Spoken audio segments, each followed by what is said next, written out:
Doctor साहब, अब आते हैं हम एक दूसरी बात, और वो बड़ी अहम है। मैंने अर्ज़ किया कि ये वो नुक्ते नहीं जो तुमको किताबों में मिले, अपने नाज़रीन से कहता हूँ कि मच्छर को ही अल्लाह रब्बुल इज़्ज़त ने, कीड़े मकोड़े और भी बेतहाशा हैं, इतनी मखलूक़ात हैं अल्लाह ताला की, हम गिन नहीं सकते उनको, लेकिन आखिर मच्छर का नाम लेकर अल्लाह ने मिसाल दी है, तो क्या इसका ख़ास बायोलॉजिकल पर्सपेक्टिव है? बहुत शुक्रिया जनाब इस सवाल के लिए, क्योंकि ये एक बड़ी इम्पॉर्टेंट डायमेंशन है इस आयत को समझने के लिए कि मच्छर कैसे अहम है। क्योंकि मच्छर को अगर हम इसका सोशल पर्सपेक्टिव देखें तो हम उससे अहमियत नहीं देते, और हम उससे अनाइंग है, नाराज़गी होती है जब वो भिन बनाता है या हमें काटता है तो इरिटेट होते हैं हम असल में। तो अब इसकी क्या मिसाल थी? एक तो पहली जो बात वो सोशल पर्सपेक्टिव में कर लेते हैं कि समझते कुछ नहीं थे। अच्छा, दूसरा, अगर हम मच्छर की एनाटॉमी पे गौर करें तो हमें पता चलता है कि मच्छर में जो अल्लाह ताला ने तख्लीकियत की मिसाल रख दी है वो हमें अमूमन नहीं मिलती। अच्छा, मच्छर इंसेक्ट है, डेडलीस्ट इंसेक्ट है ये। फॉर एग्ज़ाम्पल, अब हम अगर इसके उस पर गौर करें, मॉर्फोलॉजी फिजियोलॉजी पे गौर करें तो हमें पता चलता है 3 हिस्से हैं इसके जिस्म के, इसका हेड, थॉरैक्स, सीना, और उसके बाद इसका एब्डोमेन। अगर आप सिर्फ इसके हेड को ही ले लें, यानी इसके सर के हिस्से को ही ले लें, तो वहाँ हमारे पास 2 आँखें और एक ब्रेन और एक एंटीना मौजूद है।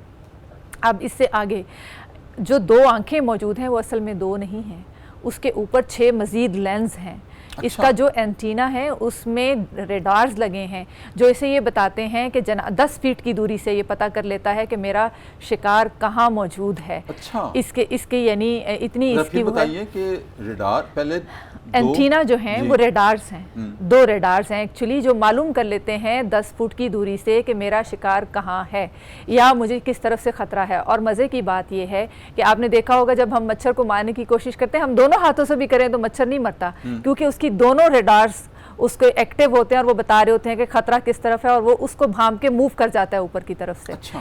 सो एक तो ये चीज़। अच्छा, फिर उसके बाद इसका जो हेड है इसमें डैगर्स हैं, डैगर्स यानी खंजर जिसे हम कहते हैं, या जिसे हम इसकी जो ट्यूब्स हैं जिनसे खून चूसता है या डंक मारता है, यूँ कह लें डंक मारता है, या इसको हम कहते हैं खून चूसना। अब इसका जो स्लाइवा वो 6 हैं। अच्छा, अब 6 हैं, 6 खंजर नीडल्स नुमा है। अब वो नीडल्स के ऊपर 2 गदूद हैं। वो 2 गदूद क्या प्रोड्यूस करते हैं? पहला प्रोड्यूस करता है एंटी कोगुलेंट, यानी जो खून मच्छर चूसता है उसे वो जमने नहीं देता, क्योंकि जमा हुआ खून मच्छर के काम का भी नहीं है। अच्छा। उसकी एग की रिप्रोडक्शन वहाँ रुक जाती है अगर मच्छर का खून, अगर जो उसने खून पिया है वो जम जाए। सो उसके अंदर क्या मौजूद है? एंटी कोगुलेंट मौजूद है। और दूसरी मज़ेदार तरीन चीज़ वो है कि उसके अंदर एक उसे हम क्या कहते हैं, माइल्ड पेन किलर कहते हैं, जो मौजूद है, क्योंकि जब मच्छर हमें डंक मारता है तो हमें उस वक़्त महसूस नहीं होता। उस वक़्त असल में वो क्या करता है कि हमारे उसका सलाइवा है वो हमारे उस पार्ट को सुन कर देता है।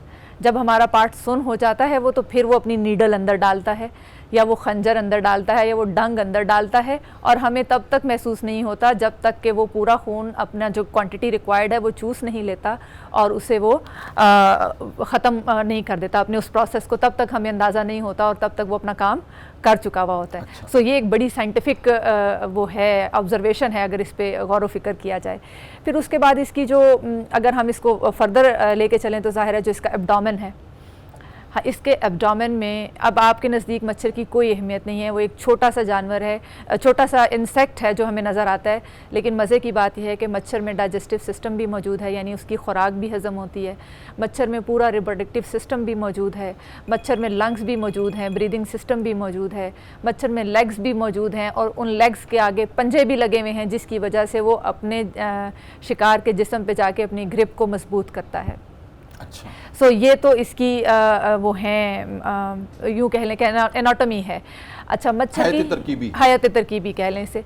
मच्छर की 3600 इकसाम स्पीशीज़ आइडेंटिफाई हो चुकी हुई हैं।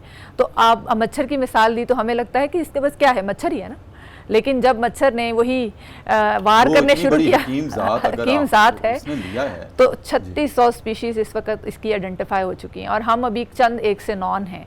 मसलन हमें पता चलता है डेडलीस्ट इंसेक्ट है ना, तो जो बीमारियां फैलाता है, मसलन मलेरिया के हमने पेंडेमिक्स सुने, डेंगू का हमें बहुत अंदाज़ा है, और आजकल ज़िका वायरस जो हमें नज़र आ रहा है, उसकी न्यूज़ आ रही है बार बार कि ऐन मुमकिन है कि दोबारा से ज़िका वायरस सर उठा रहा है अफ्रीका में।